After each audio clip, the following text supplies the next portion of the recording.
bring in our next question. It's from Joseph Lloyd, and it's about the whole question of agreement. Senator Wong, you and the crossbenchers have blocked Minister Pyne's education bill after 2 attempts. Yep.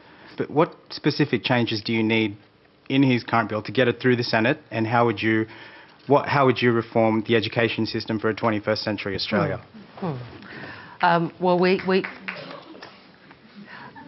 we have blocked it, and I don't think there's any prospect from the Labor Party's perspective of supporting a deregulated system. Well, no other stakeholders, actually. None. Christopher, if your argument's so good, why is it nobody believes you? Because people are worried by the Senate. I mean, that's the reality. Can I just interrupt there? It's a good what question. Would you do? Well, I think that's a great question.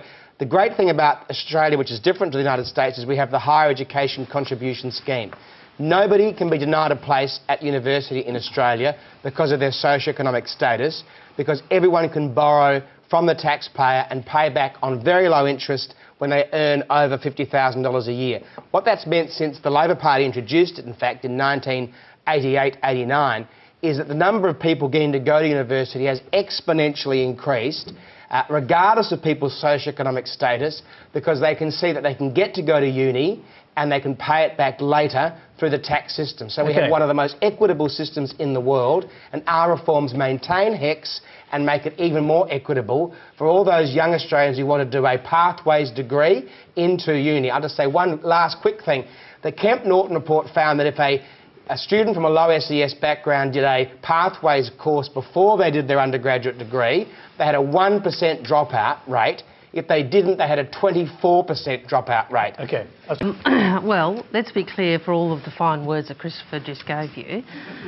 His plan is for deregulation, which means no limit on what universities can charge. And as you know, there's been a range of modelling put out which suggests degrees up to $100,000. Well, there has been, Christopher, and unfortunately the facts are that you're proposing a system which doesn't have accessibility and equity at its core.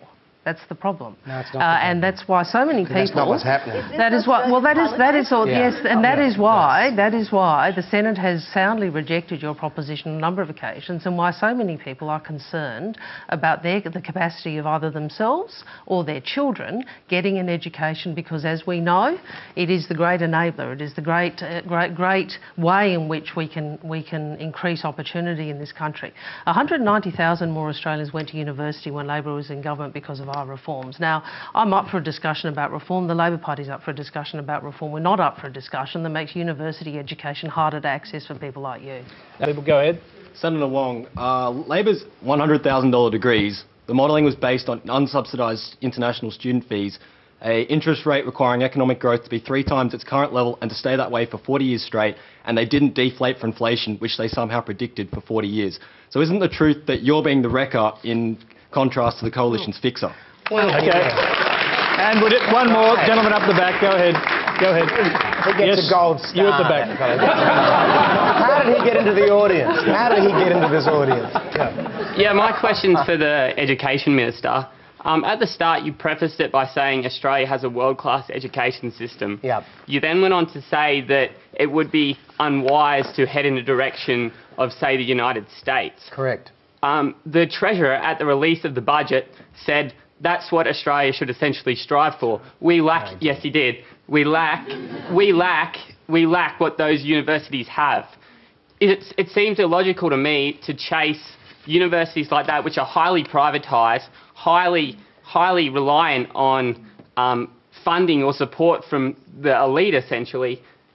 Do you not see the logical flaw in that? All right, let's hear from both of our politicians very briefly, if we can, Christopher. In other words, poor Australians had paid for rich Australians to go to university. That was the only outcome of free education. It was because of HECS that the university doors were opened to hundreds of thousands of university students to get to university because they didn't have to pay up front. That's the first thing.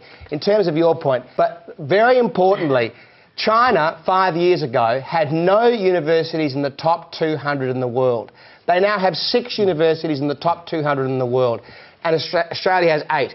If we don't keep being competitive and getting better in our research and our teaching, our international education market, which is our third biggest export after iron ore and coal, will dry up. We are going to draw a line just under make this discussion, but Penny, Wong, one more point to make. I don't think there's anywhere that we could point to anywhere in the world where full deregulation has actually led to lower fee outcomes for students. All right, so it seems to me once you get that point, you understand the nub of the reform. Okay, that is all we have time for tonight. Please thank our panel: Brian Schmidt, Christopher Pyne, Ruby Wax, Michael Franti, and Penny Wong. Thank you. Michael, that's your cue. Thank you very much.